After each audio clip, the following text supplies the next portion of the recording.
Welcome to Season 10. Where's the big banger loot hidden this time? Step 1, we're going to the Occultist. And here you craft yourself 10 Nightmare Sigils. And what we're looking for is Nightmare Sigils that say Chaos Rifts. Doesn't matter if they're Nahantu or Sanctuary ones.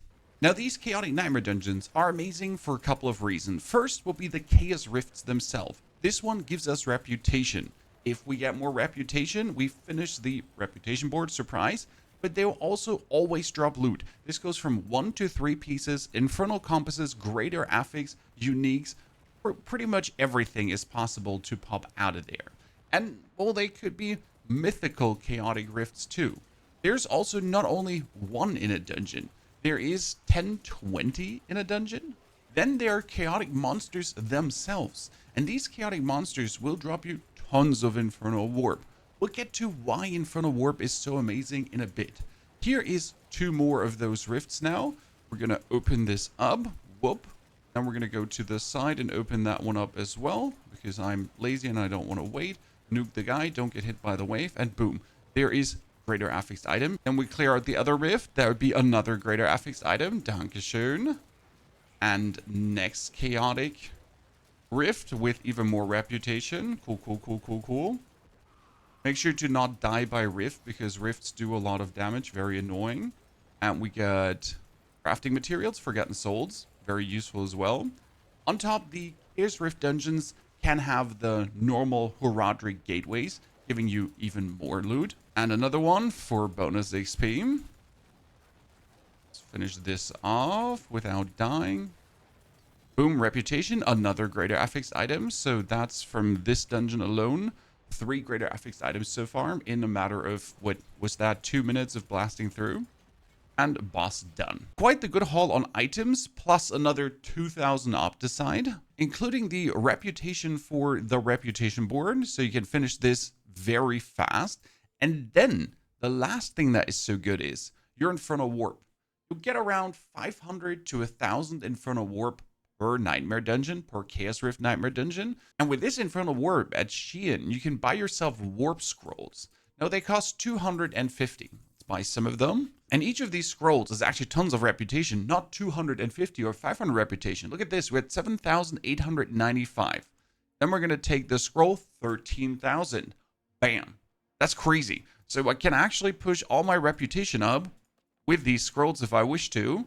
And afterwards, this will give me bonus loot, bonus loot, bonus loot, bonus loot, bonus loot, as it always has.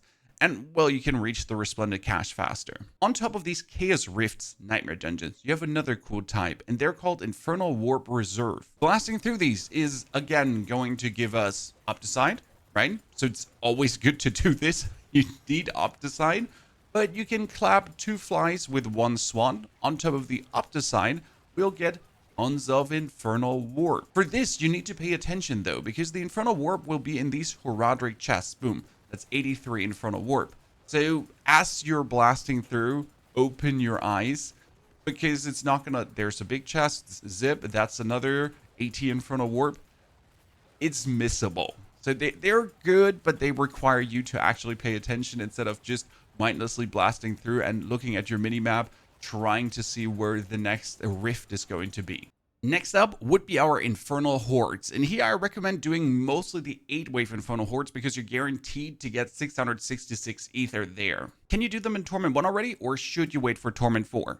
In Torment 1, you should definitely do 4 of them. Why 4? Because every time you kill Bartuk, you get a power. I did as many as I needed to get my Savagery. If you now are in need of something else, keep doing Bartuk in Torment 1 to empower yourself tremendously. Later, obviously, in Torment 4, he has the biggest loot pinata. General advice for the Infernal Hordes at the current moment. Hellborn feel a bit lackluster. Etheric Masses are extremely good, because they can spawn things on death. So if an Etheric Mass dies, he can get you a Hellborn. He can get you an Ether Fiend. These Ether Fiends can then later be turned into Ether Lords. My best run I've had so far was Etheric Masses are spawning Ether Fiends. These Ether Fiends are then going to be turned into Ether Lords. So every Etheric Mass spawned an Ether Lord 100%. And every Ether Fiend that was spawned in general was also turned into an Ether Lord. And on top, you can make your Etheric Masses spawn more Ether, the more Etheric Mass related boons you have.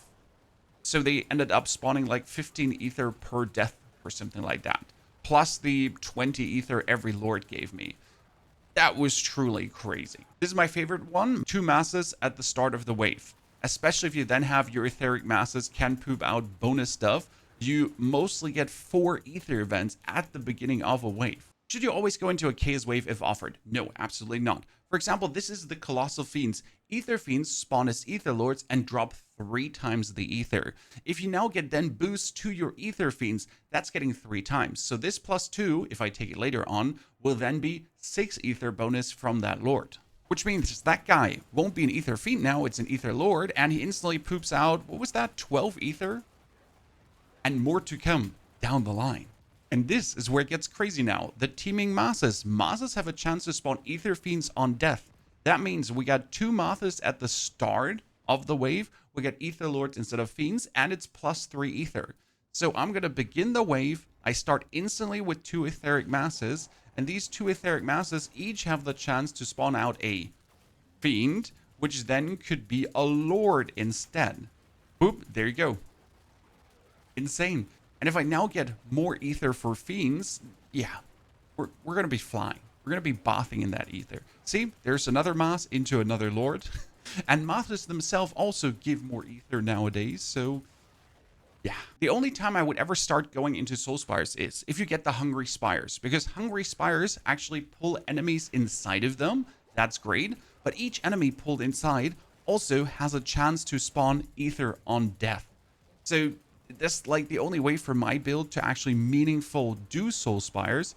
Otherwise, I pretty much kill everything before it comes even remotely close to the Spire. Right now we're walking in, everything gets pulled in, and the normal enemies that die inside of this, they actually will spawn ether. So the Spire itself is going to give you 5 ether, but every enemy you kill inside of the Spire have a chance to give you more ether as well. And this is my final favorite one for etheric masses, having them reform after death.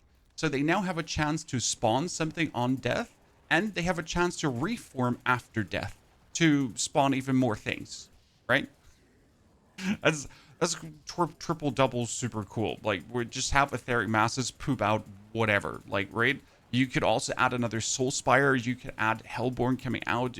Like, yeah, they could literally give you everything. Not the best run, not the worst run. 753 Ether. Then you're going for Bartik, and he's quite easy to kill if you do enough damage. Otherwise, you'll have to go through his faces and jump through the portals, right?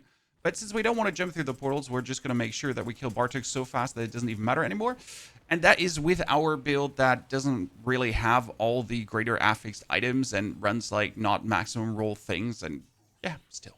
And then as you kill Bartik, right, he gives you more ether. But look at this. That's 2 greater affixed items. We get 1, 2, 3, 4 actual uniques and 1 chaotic unique on top.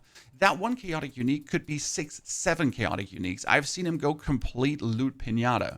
Regardless, having 1 is better than having none, and, well, standard uniques on top are amazing. If you now have 500 ether spare, which is very easy to do in a 10-way fort, if you play with a friend, or if you get some better offerings than me and don't go unlucky, then you might be able to get the spoils of greater equipment, which again is going to get you greater affixed items.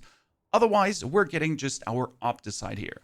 But you might notice that the Infernal Hordes is now not the mass Opticide galore anymore, because you're going to definitely spend your ether on Bartik. Most Opticide I've gotten from Nightmare Dungeons. That's where it all has come from. Chaotic Rifts are also available in Helltides, and it's really worth it to bingo bongo through it and open them up.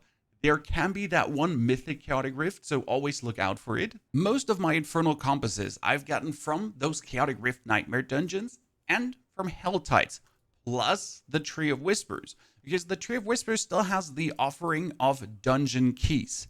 Now, what do you actually want from the Tree of Whispers? Greater Collection of Chaos gives you a bunch of random items. Cache of Gem Fragments, also good. What I always aim for at this point is defensive shenanigans.